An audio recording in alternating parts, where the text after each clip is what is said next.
Suit up, strap in, warm the tires, and leave on yellow.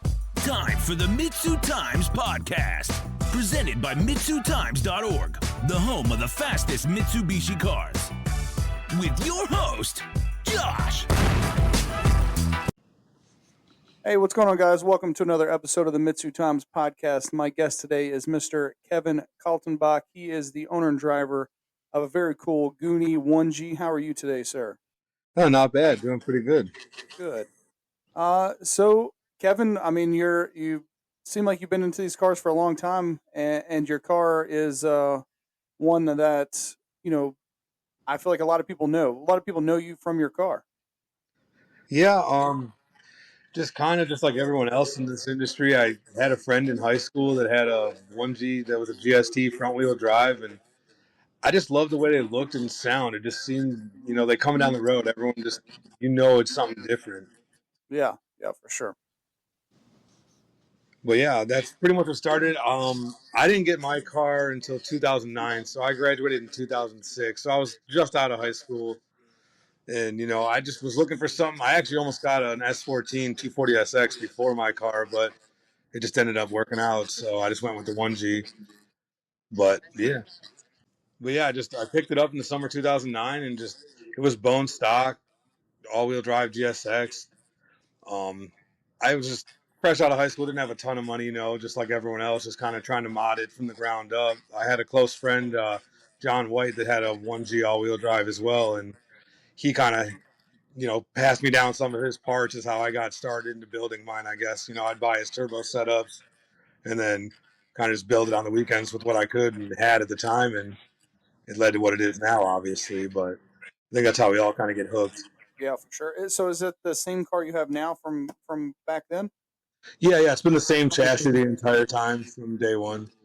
Just kind of built it to finally where I've wanted it to be, just took a little longer than most. I don't have like a lifestyle that lets me dedicate, every weekend to racing, unfortunately, as much as I'd love to. But it's been more of a hobby than something I can do full time. Right. Yeah, I can definitely understand that. Well, Kevin, talk us a little bit through the setup. What do you got going on under the hood? Yeah, now I'm on a built motor, Wisco Eagle setup, 9-to-1 compression, built port and polished head, Kigley valve train, decast 280 cams, port and polished, all that good stuff. I'm on a PSR 3584 turbo now, ball bearing. Just everything I can do in the hood is just make as much power, efficiently as possible. That's where I was saying with the porting and everything. I've always liked being able to make more power with less boost, For sure. And to be able to do it without, doing something crazy where you jeopardize the reliability. Yeah, I mean, I was on a stock bottom end for a long time. So, that was always the hardest part because, I had always heard of people making, high power and stock blocks, but you never know until you try it yourself, For sure. So I started out there and just keep it reliable, just keep the timing good and, make sure you always have more than enough fuel for what you're trying to do. Now, Kevin, what made you choose the Pulsar turbo? Because it seems like those are becoming pretty popular. I feel like a lot of slips come across my desk lately, and probably recently 50% of them have Pulsar turbos. I mean, obviously, I think the price point is what attracts most people. But I had a friend that had just told me he, saw a lot of people use them in the drift scene with good luck, and they, obviously they're hitting off limiter, and that's going to put a lot through the turbo. So if they're holding up to that, I'm sure drag racing will be fine, Oh, for sure. But not the name drop, but I'd seen John Royer had been running one originally, and he was doing some pretty good things with it on his car. So he had told me, hey, they're working well, and that kind of sold me on it as well. Yeah, that's kind of what kind of perked my ears up to him after I seen what he was doing with them. I mean, it's not a really big turbo. I mean, it's just a bigger variant of a 3582, 35Rs were great. You see what Red Demon did back in the day on one, It's just turbo technology has come so far. It just seems like you can do so much more with small packages sometimes as well. No doubt, for sure. I mean, with the bolt-on FB variants, a lot of people have gone really fast with those too. Yep. Well, Kevin, talk us a little bit through the manual trans and the driveline you have, because I know that's kind of a point of tension in the DSM community where we see a lot of breakages. Oh yeah, I will say now I got a twin disc clutch. That's helped me tremendously. Just trying to do it on a single disc for so long, it just so many bad shifts. I money shifted 2 years ago, and that was just a bad deal as well. But yeah, I have a Shep Trans, which is somehow holding up still. I've had it for a long time. I got off Marketplace for like $600. I couldn't pass it up. But yeah, that and paired with a good clutch, it's been holding well. I have stock axles still, stock subframes.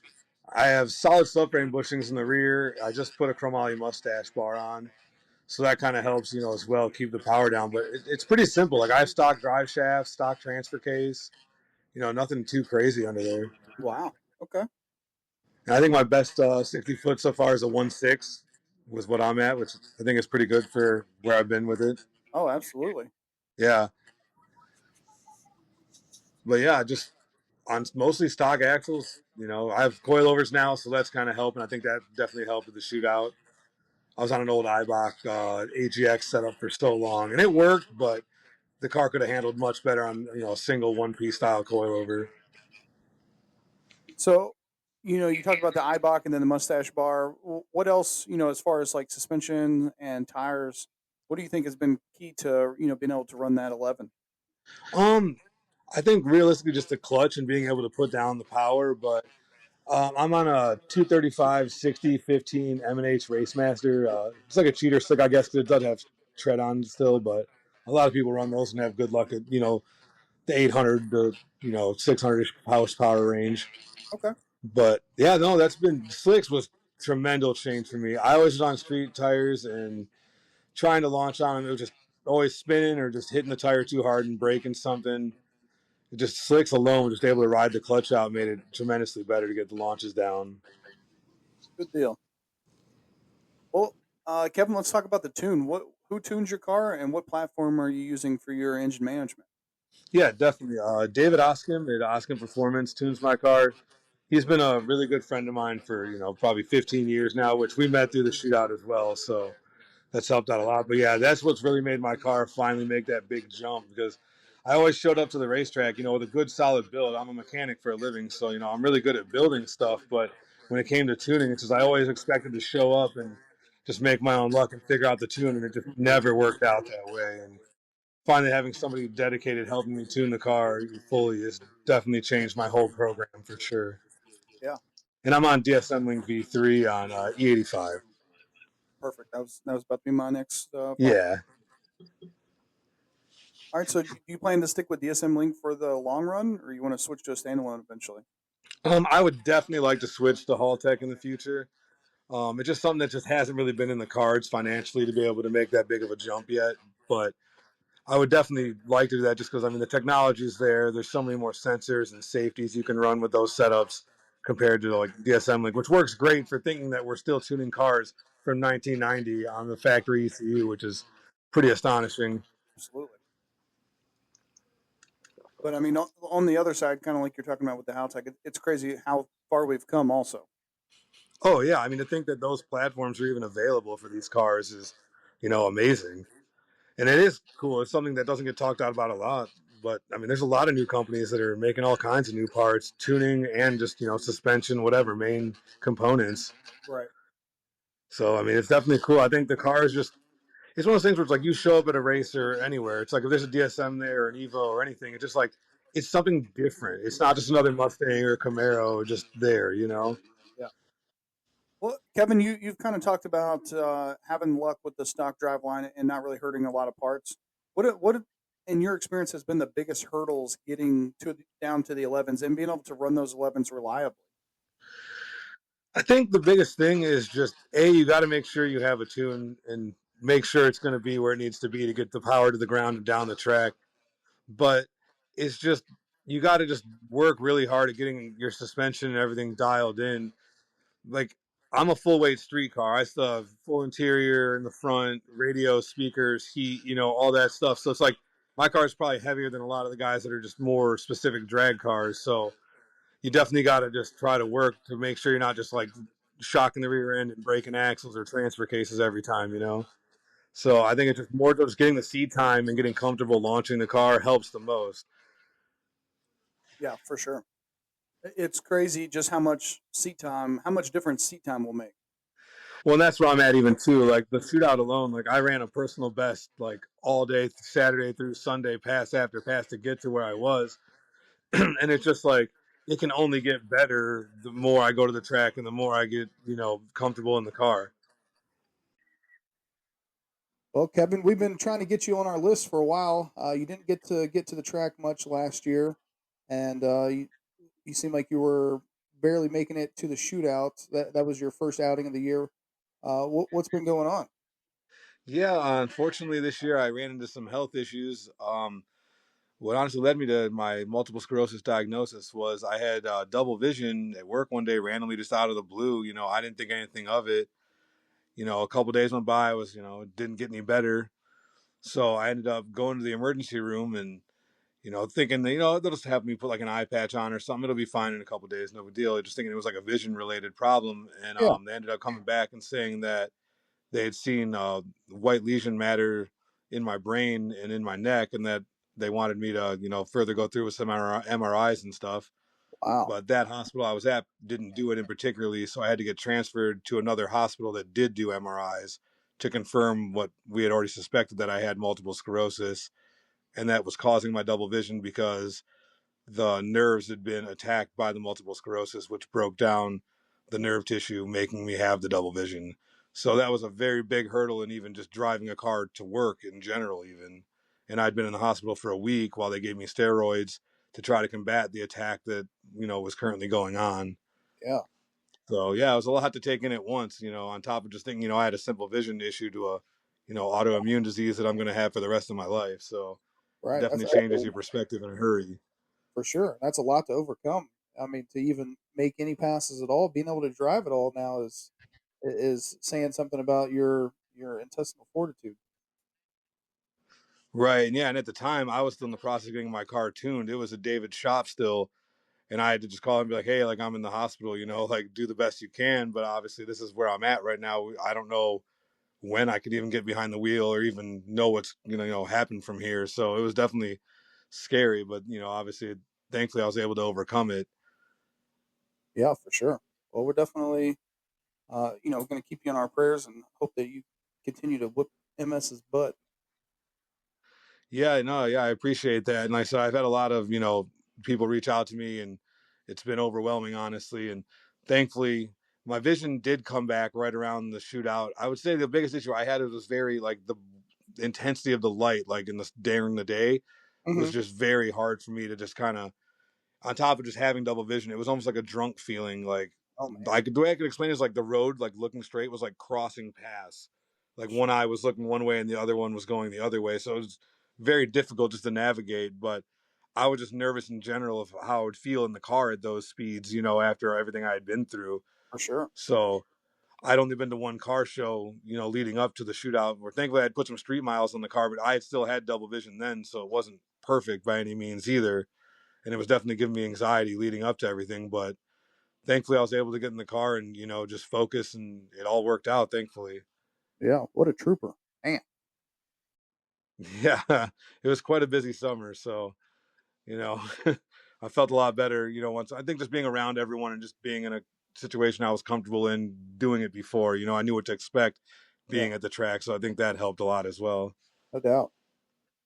Well, that gives you an excuse to But make yeah, it back more. yeah.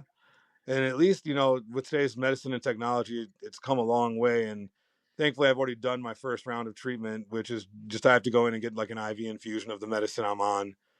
But thankfully, after this, it should be once every 6 months I'll have to do this treatment process, which it is kind of annoying, but it could be a lot worse compared to other diseases and things that are out there. So I'm fortunate so far it's working and I've been feeling good and my sight's been the same now. So I'm just going to keep grinding and, I hope one day it'll just get back to a new normal. Absolutely. Kevin, in your experience, have you had a mechanical failure at the track that you just weren't expecting? I don't know if it's mechanical. I definitely money shifted and logged like 11,300 RPM. That was pretty unexpected and I definitely ruined my weekend. But lately, it's just been axles. I haven't had any like crazy failures like that at the track, but just I've broken a couple axles here that obviously ruin your day. Oh, for sure. But that's my hardest part now is just keeping axles under the car. That's what happened at the shootout this year as well. Yeah, it's kind of it's amazing to me how a car that you don't even think is making a whole bunch of power. How just that driveline shock just tears them axles apart. Oh yeah, and like I said, I tried drag radios before, and it was just impossible with that stiff of a sidewall. This episode of the MitsuTimes podcast is brought to you by Turbo Parts Canada. At Turbo Parts Canada, they thrive on providing you with solutions for all your turbocharger needs. They have many engineering capabilities to ensure precise clearances are met and quality is achieved every time. All their performance turbos are machined, assembled, and balanced in Canada. They also offer manufacturing and upgrades for most OEM and performance turbos. They also offer CNC porting, rotor balancing, and media blasting. Find out more about their products and services at turbopartscanada.ca. All right, so Kevin, talk us through like a typical race day. What's your routine? By the time you get to the track and start unloading, what do you do between then and pulling up to the staging lights for the first time? Yeah, definitely. Obviously getting there, getting all your gear ready, and making sure you're prepared for the race is obviously number one. But I always just make sure the tire pressure is good. Go over everything in the engine bay, check all my fluids, make sure I'm not leaking anything. Everything's full, obviously, before you're ready to make a pass. But yeah, just go over all my data and make sure the car itself is safe. Do nut and bolt check. Usually torque my wheels and go from there. But yeah, that's usually just get the car prepped and then get ready to get in line. So you don't try to do any kind of like mental gymnastics or anything, kind of getting the right. Oh no, yeah, you definitely got to sit in the car once you get strapped in and get in the zone and tell yourself it's ready to do work. These cars are definitely a handful, that's for sure. Well, Kevin, I know it doesn't get much better than doing a PB pass after pass after pass, especially at the shootout in front of all your friends. But what would you say has been your most memorable pass you've made in this car so far? I'd have to say I won the 1150 class. It was the 25th shootout, so I don't know exactly what year that was, but I somehow just put together a string of luck where I just made it through the rounds and got to semifinals, and it somehow went my way, and I ended up winning the finals. And nothing's better than getting that trophy at the end and just celebrating with all your friends once you thrashed all weekend to get through it. Absolutely, nothing like some low lows and then some super high highs at the shootout. Oh yeah, I mean, there's always stuff breaking or you're working on a friend's car in between. I always try to help anybody I can in between rounds. So, Kevin, a lot of times we see, somebody launch one of these things and it turns right towards the wall or turns towards the guy in the other lane. Have you ever had a sketchy moment on the track that made your heart stop for a second? Yeah, I've had a couple situations like that where I've kind of spun off the line and made a left or right turn, toward a buddy or a competitor in the other lane. You got to get out of it. It's definitely had those situations happen a few times. Or like I've had a car crash, like the car in front of me when I was ready to go in the burnout box. That kind of gets you all shooken up before your pass. Nothing shakes you up like watching a guy in front of you crash. Oh, it's so hard to keep your composure too after that too. Well, I definitely think that there's no secret, or that it's not a secret that the DSM community is kind of a huge culture, and the way we do things is just kind of the way we do things. How would you say that the community has impacted your journey with this car over the years? Yeah, that's a great question. I think it's just like it brings people together. I don't know how to explain it. You just meet people either through the shootout in general or just the track or car meets around here. It's just like you become family. We all help each other out. If someone needs it, it's like we have a part. Obviously, I'm going to give it to you to make sure you can get your car ready for the next race, or even as simple as checking over a tune real quick, make sure it looks good. It's just it builds more than just like general friendship. I feel like it's something that like you really don't understand unless you're like a part of the scene. But we all just help each other out and work really hard. And I've met like lifelong friends just from a similar goal of racing a car. That's pretty cool. It's crazy that a passion for a 30-year-old car could tie people together so strongly. Oh yeah. And it just I meet new people every year. It just seems like it gets more and more. Well, Kevin, you like you said, you've been in these cars for a long time. What do you think is the most underrated mod or like little hack that you can think of that every DSM drag racer should know about? I mean, I think in these cars, it's just always been the obvious. You've got to get the driveline and the transmission figured out. I mean, everybody can try to make a million horsepower or have these big builds, but if you can't put the power down, it means nothing realistically. So I always start out with, good clutch, good transmission. It just makes everything easier on your end when you're shifting, especially with manual drag racing anyway. Yep. All right, Kevin. So like you said at the shootout, you got PB after PB. But what's next for the build? You going for more power, or maybe some cage or chassis updates, or maybe even shooting for that 10? Oh, yeah, that's a good question. Definitely going faster for sure. I think there's definitely more power to be had where I'm at. Stock fuel lines are holding me back on the car right now. That's unfortunately like the one thing I haven't been able to upgrade, but it hasn't been a problem until this point. So now that I'm finally making good power on the new setup and it's getting tuned, we've been pouring in the boost and now it's starting to run out of fuel on the big end. So fuel lines will be my next big upgrade, but I'm going to the track next weekend, so I'm definitely planning on getting that 10 before we do that. So 10s now, and then I think, deep 10s and possibly even a 9 out of the setup are definitely not out of the question. Okay. Well, Kevin, let's say that somebody did get that different car early on and start a different path in life, but later on they're seeing all these cool things that DSM guys are doing. What advice would you give somebody who's just starting out in their DSM drag racing journey?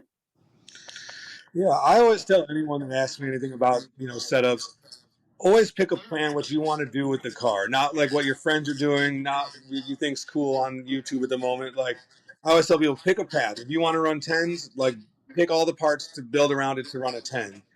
I think so many people either overbuild setups and then they struggle because they have slightly maybe a bigger turbo or something than they need for what they're actually trying to do. I always tell people start simple. Just get a nice turbo setup or whatever you plan to build and just stick to that goal. Don't worry about what everyone else is doing or whatever that fresh new part is. Just build it how you enjoy it, and I think you'll have great success. Yeah, that's great. I really like that. I think that we hear a lot of times on here, buy once, cry once. So I think that's right along the lines of that.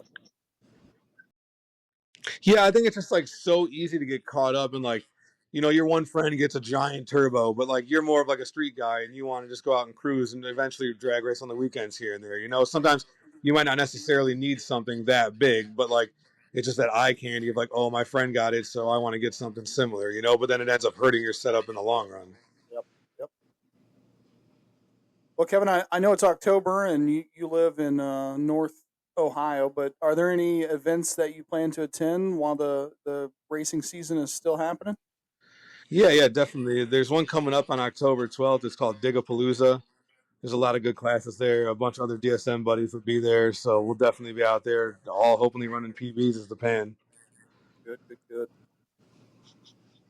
But other than that, I think that's about all we have for the season. Maybe catch a car show late if the summer weather stays good, but if it gets cold, you know how it goes here. It snows, you never know. Yep. Well, and if somebody's listening and they want to see the car in action, they can always see you at the shootout. Yeah, I don't think I've ever missed a shootout, so I'm always there. And I've actually been way more times with the car than without the car, so it's always usually out there somewhere. Well, Kevin, one thing I thought would be fun in these podcasts is adding in call outs. Is there anybody that you want to call out this season or maybe even going into next season? Yeah, I mean, I don't have anything like in particular, but I guess it's just like a funny buddy call out. I guess Mike Wagner and his Gallant, because he's right about where my car is running right now. So I think that'd be a pretty fun one. We're both pretty street oriented builds, so I think it should be a pretty close race. Oh yeah, always love seeing the Galant VR4s out there doing their thing in the shootout. Yeah, I think they're starting to gain popularity as like DSMs are getting older, which is kind of interesting to see. Yeah, And the 3000 GTs too. There's a lot of those coming out of the woodwork too with 4G swaps. yep, yeah. I definitely feel like you've seen more of those the last couple of years than you've seen in a while. Which is definitely interesting. I feel like those cars didn't get enough credit over the years. I mean, they were definitely ahead of their time. It just seems like the aftermarket parts didn't catch on for them. Yep, yep. But I think as the 67.5 and as the 4G63 swap, pre-made mounts already come out onto the market, I feel like it's kind of given these cars a second life. Yeah, and that's another thing too. Like with our cars, even like I said earlier, just there's so many new parts coming to light, or like people that are saying, "Hey, I want to 4G swap an MR2," and then they make mounts, like you said. It's somebody has an idea, and I think this technology and people being able to make their own parts to some extent has helped with some of that. For sure. Yep. Well, Kevin, where can people find and follow you on social media so they can get their eyes on your Goonie 1G? Yeah, all my handles are Goonie90GSX. I have a YouTube, but I haven't updated in a long time. Maybe I'll start doing that more though. Now the car's getting faster and more competitive. I definitely plan on bringing my GoPro and Draggy for some videos and stuff. So I'm sure I'll upload some more on there as well. Yep. We need some. I love watching people build their DSMs on YouTube. Don't get me wrong, but some more racing content would be very very good. Yeah, I think that's definitely going to happen. Between my core group of friends up here, we're all pretty creative and all race a good amount. So I definitely something I've wanted to pull the trigger on. I just haven't gotten around to like actually doing it. But I think now the car is finally where I've wanted it to be. I think it's definitely something I might start taking a little more serious. So it's something people might actually want to watch more. So we'll see. Maybe I'll push in 2026 more and see what we get. There you go. I like it. Well, Kevin, at the end, I always give people a chance to give a thanks or a shout out to anybody who's helped them get where they are, get their car where it is. Is there anybody that you would like to give a thanks or a shout out to? Oh yeah, definitely. First and foremost, my fiance Kayla for giving me the opportunity to get out and race and build and you know be able to support me when I've been down about something breaking or not working out. David Oscom obviously for being a good friend. He helped me to my car when I was in the hospital and stuff. So I can't thank him enough. Without him, I wouldn't be where I'm at. My good friend Zach at Full Send Motorworks. He helped me a ton with the car, getting a catch pan and stuff this year, and getting my seats and harnesses in. So I can't thank him enough. And just all the BK Fab guys. You guys all know who you are. And Harley's been a big supporter for me. Harley Town. He's always talked to me when I've been down and made sure, give me that daily inspiration. So I can't thank him enough. Well, yeah, I think that's it. There's not a better what's the right word motivator out there than Mr. Harley Town, in my Yeah, opinion. like I said, I just love what he's doing with his channel as well. I mean, just seeing him and all the struggles he's gone through and going back up and all that. It just, how can I sit here and be frustrated, about my situation? Right. Yep. All right, Kevin. Well, thank you so much for taking the time to come on here and tell your story and tell the story of your Goonie 1G. So, I wish you the best of luck. I can't wait to see that 10-second slip come through the inbox. Yeah, it's definitely coming soon, and I'm glad to be a part of the community. And like I said, I just want to take a second to thank anyone as well in the DSM community, that's ever handed me a part, wrench, said what's up, and just congratulated me on a good pass. You guys have been amazing. So thank you to everyone. All right. Well, Kevin, that'll do it. Have a good night. You as well. Thank you. All right, Kevin. So while I was editing this podcast after we had recorded it, you got a new PB and broke into the tens. You talked about in this podcast episode how that was one of your goals. How does it feel now that you're in the tens? It honestly feels incredible. It was one of those things for me that like I knew it could always do it. I just had to get the car there. But yeah, it's just such a weight off my shoulders just to finally put down the pass and just get it under my belt and just, know that I can chip away at it from here. And honestly, like we didn't even touch the computer from the shootout. It was the same exact tune up I had in it when I broke the axles in elimination. So, you know, obviously I know it's got more power in it, but unfortunately I had to have turned it down just because of the fuel lines, getting a little maxed out on fuel on the stock fuel lines. But we were able to put it together with the power it was making, and the cooler air boost weather must have got it done. So I can't be more happy for me and my team to make it happen. Yeah, absolutely. So no changes then to get to into the tens. Yeah, the only change I'd made is I fixed the broken axle I had from the shootout, and I put the chromoly mustache bar on in the rear. And I had raised the no lift to shift RPM 1000 from where it was. That was the only changes we made. There was no actual tune change from the 11.0 to the 10.9. Well, hell yeah, dude! I'm super pumped for you, and I know that thing still got some more in it, so I can't wait to see what else you do with it. No, I appreciate it. Yeah, just upgrade the fuel lines and give it a little more fuel and more boost. And I'm sure a deep 10's definitely possible at this point. I think a 9 could be maybe on a kill pass, but I want to enjoy it, keep everything together for a while. So Right. I plan to stay around the 1050s, 1030 range is definitely my next goal now that we're in the 10s. So we'll see what happens from there. But obviously with winter coming, I don't think I'm going to get to the track again this year. So Right. it'll definitely be a springtime goal for me, but it'll definitely happen. So I'll keep you guys posted. That's got to make you pumped for the springtime, though. Yeah, and like I said, it is nice going into the winter with a car that's running and driving and still tuned. Like I said, I didn't break anything major this year, which is very fortunate with everything else I've had going on. So I'm very happy about that. Yeah, heck yeah, dude. Well, best of luck next year. I can't wait to see. Like I said, I my inbox. I'm always excited to see some PBs come across. Yeah, we'll look forward to it. I mean, I said I don't plan on making too many changes, just a little more fuel to the tune. So I don't foresee having any issues. So we're going to send it and hopefully get some deeper ETs here soon. Thank you for listening to the MitsuTimes podcast. Check out our Instagram and Facebook for daily updates. Get added to our list by going to MitsuTimes.org and clicking Submit a Slip. Thank you to all of our sponsors.